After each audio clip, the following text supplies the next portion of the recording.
Provincie definitief akkoord met compensatiepakket. Het is vrijdag 10 juli. Dit is Zeeland Nu. Instemmen compensatiepakket ging niet van harte.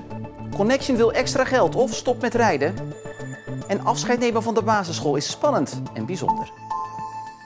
Goedenavond. Het was eigenlijk geen verrassing meer, maar Provinciale Staten hebben vandaag met een ruime meerderheid ingestemd met het compensatiepakket voor de gemiste marinierskazerne, ter waarde van 650 miljoen euro en 1000 banen.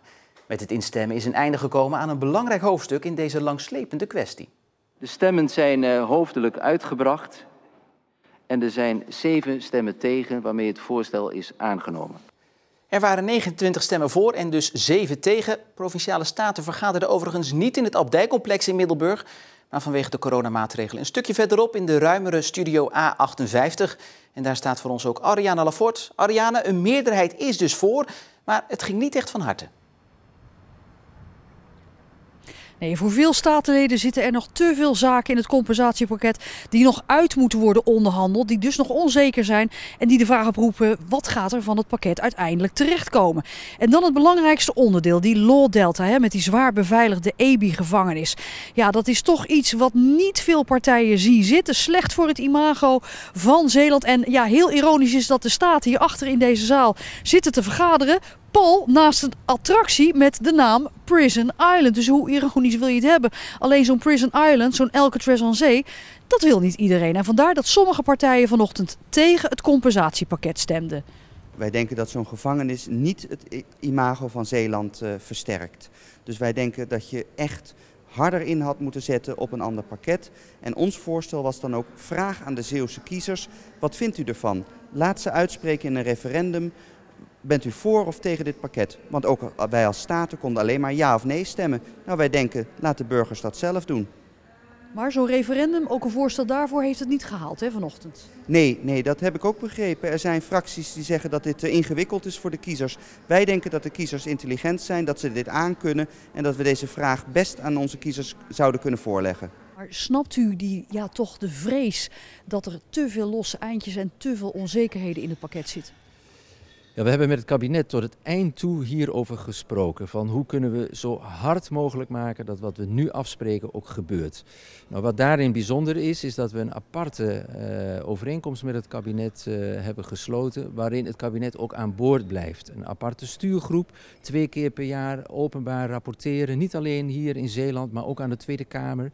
Vervolgens ook afspraken maken over de coördinatie dat het gebeurt. Dus we hebben zodanige afspraken gemaakt dat we echt aan elkaar gehecht zijn de komende jaren. Letterlijk en figuurlijk, hoop ik. Ariane, er was dus kritiek, maar andere partijen, vooral die van de coalitie, zijn wel enthousiast over het pakket en zeggen zelfs: dit is beter dan de marinierskazerne.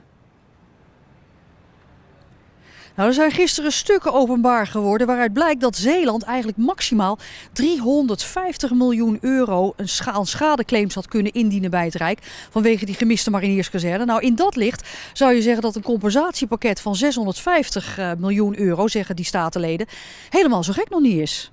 Als je zegt van wat is nou waar jullie heel erg trots op zijn, dat is het kenniscentrum water, energie en voeding. Ja, dan is Zeeland natuurlijk bij uitstek de regio waar dat hoort te zijn. Wij hebben het hier. Dus nee, ik denk echt niet alleen nationaal, maar ook internationaal zal er naar ons gekeken worden. Ja, tot slot, Ariane, nog even het T-woord van tunnel tolvrij.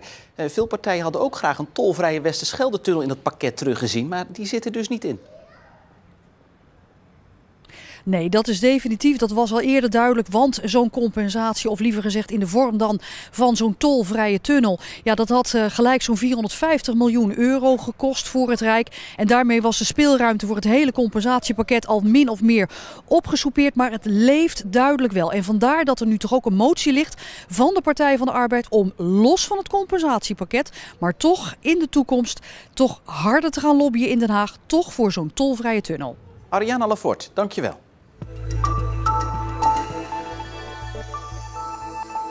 Bussenmaatschappij Connection wil dat de overheid de OV-sector meer steun geeft. De directeur van het moederbedrijf Transdev riep het kabinet vanmiddag op Radio 1 op om met honderden miljoenen extra over de brug te komen. Mocht hier niet snel duidelijkheid over komen, dan dreigt de directeur te stoppen met rijden. Het kabinet kwam de OV-sector eerder al tegemoet met 1,5 miljard euro. Maar daar is volgens Transdev niet genoeg om uit de rode cijfers te blijven. Goes voert het aantal snelheidscontroles op om het groeiend aantal hardrijders terug te dringen. In de afgelopen maanden is het aantal meldingen over hardrijders toegenomen en wordt er harder gereden dan vorig jaar rond deze tijd. Er worden snelheden genoemd van 60 km per uur.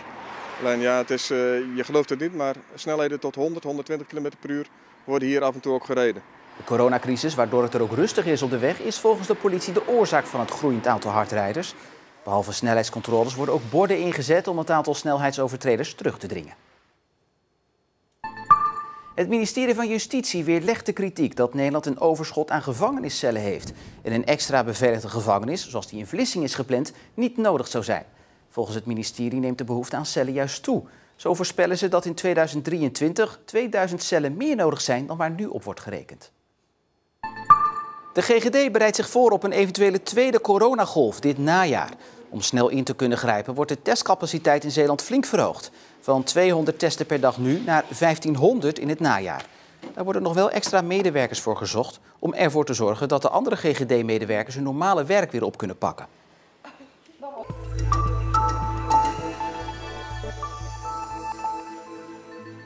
De zomervakantie is vandaag begonnen en dat betekent voor groep 8'ers afscheid nemen van de basisschool. Een spannende en dit jaar ook een rare tijd, want door de coronacrisis ging niet alles zoals gedacht. Het was best jammer dat corona uiteindelijk kwam en alle scholen op slot gingen, want we hadden heel veel leuke dingen ingepland. Zoals schoolkamp. Toch wel een van de grote afsluiters voor kinderen in groep 8. Vorig jaar was het niet heel leuk op schoolkamp. Ik denk, nou, nieuwe start, nu zijn we de oudste, nu gaan we het gewoon goed doen en dan gaat het weer niet door. Mijn schoolkamp vond ik heel jammer, want vorig jaar was het heel hard aan het regenen. Toen waren we helemaal doorweekt. Toen moesten we ook nog naar Neelse Jans in de regen. Op sommige scholen gaat ook de eindmusical niet door.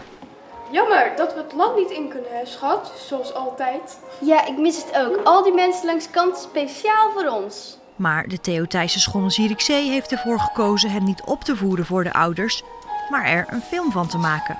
Zelf opvoeren was toch iets leuker geweest, denk ik. Nou, jullie laatste lestaal op de Theo Thijssen School, zijn jullie er klaar voor? Jullie mogen even je taalboek open doen en dan mogen jullie hem open doen op lessen 11. Het was een week van afscheid nemen van juffen, meesters en soms ook van klasgenoten. Want niet iedereen gaat naar dezelfde middelbare school. Ook Daan en Chantal niet. Chantal ken ik al sinds de peuterspeelzaal, dus dat gaat niet zo snel. Die vriendschap gaat niet zo snel weg. Maar onze broertjes en onze ouders zijn goed bevriend, dus dat komt wel goed. Na vandaag zit het erop en dat betekent op naar de middelbare school. Ja, ik vind het wel een beetje spannend, want het is echt een heel grote school vergeleken met dit. Ik vind het gewoon niet zo fijn om weg te gaan, maar ook weer wel. Ik heb hier hele goede vrienden, maar ik heb al heel lang op deze school ook gezeten. En dan hoeven ze nog maar één ding te doen, dat is hun laadje opruimen en voor een laatste keer hun klas verlaten. Ja, en iemand die ons nog niet gaat verlaten is Stefan Dane. Stefan, je hebt een overzicht van het andere korte nieuws meegenomen. Wat heb je meegenomen? Allereerst een festivalmededeling, want na Grieps gisteren heeft MC Alive nu ook laten weten dat het festival in januari volgend jaar niet doorgaat. Een vroeg besluit, maar MC Alive zegt nu al dat ze geen geld willen vragen van de ondernemers die nu toch al zo zwaar getroffen zijn door corona. Ja, dat is een nobele gedachte. Absoluut. Er zijn natuurlijk ook veel ondernemers getroffen door corona. Ja, er zijn ook winkels waar het juist goed mee gaat. Supermarkten bijvoorbeeld. En daartegen demonstreerde de SP vandaag. Dat deden ze bij de Albert Heijn in Vlissingen. Voorbijgangers kregen een balletje en dat konden ze in het schap van de vakkenvuller of juist van de zakkenvuller gooien.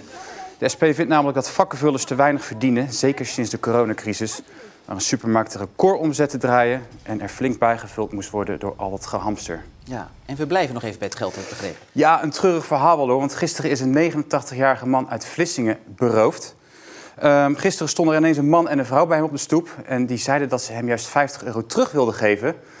Moeten we even teruggaan naar vorig jaar, want toen is hij ook beroofd. Beroofd door een klusjesman. Die kwam bij hem aan, die zei, ik wil jullie of je tuin wel even opknappen. Hij gaf hem €50. Die tuinman ging weg en die €50 heeft hij nooit meer gezien. En die man en die vrouw die wilden nu juist dat geld weer teruggeven. Ja, dus. Klinkt als een logisch verhaal. Ja, het klinkt ook wel te mooi om waar te zijn. Het was ook helaas te mooi om waar te zijn. Hij liet de man en de vrouw binnen. Ze legde een vals biljet van €50 op tafel en ging er ondertussen wel vandoor met zijn portemonnee. Daarin zat geld, maar ook een bankpasje en waarschijnlijk ook de pincode van het bankpasje. Want even later kwam hij erachter dat er €1250 was afgeschreven. Ja. Politie zoekt getuigen. Het gebeurde allemaal in de Irislaan in Vlissingen. Ja, vervelende situatie. Heb je nog iets anders meegenomen? Helaas nog een vervelende situatie voor een bruidspaar in Aagtenkerken. Het was al niet echt lekker weer vanochtend. Maar ja, dat bruidspaar had dubbel pech, want ja, ze waren nog maar net vertrokken in de trouwauto toen die in brand vloog. Gelukkig zijn ze er zelf al zonder verwondingen uitgekomen en zijn met vervangend vervoer alsnog naar de trouwlocatie gereden. Maar ja, leuk is anders natuurlijk. Ja, ik hoop niet dat dit een vooruitzicht is voor de rest van hun huwelijk in ieder geval. Stefan Dane, dankjewel. Het begon een beetje wisselvallig vandaag met wolken, een spatje regen en een beetje zon. Maar in de loop van vanmiddag brak de zon steeds verder door. Maar er stond wel een flinke noordwestenwind. Morgen zon, maar ook wolken. Maar zondag geen wolken, wel zon en rond de 20 graden. Maar voordat u als een stokstaartje uitkijkt naar het weekend weer, gaan we eerst nog even sporten in Trots op Zeeland. En nu met spring.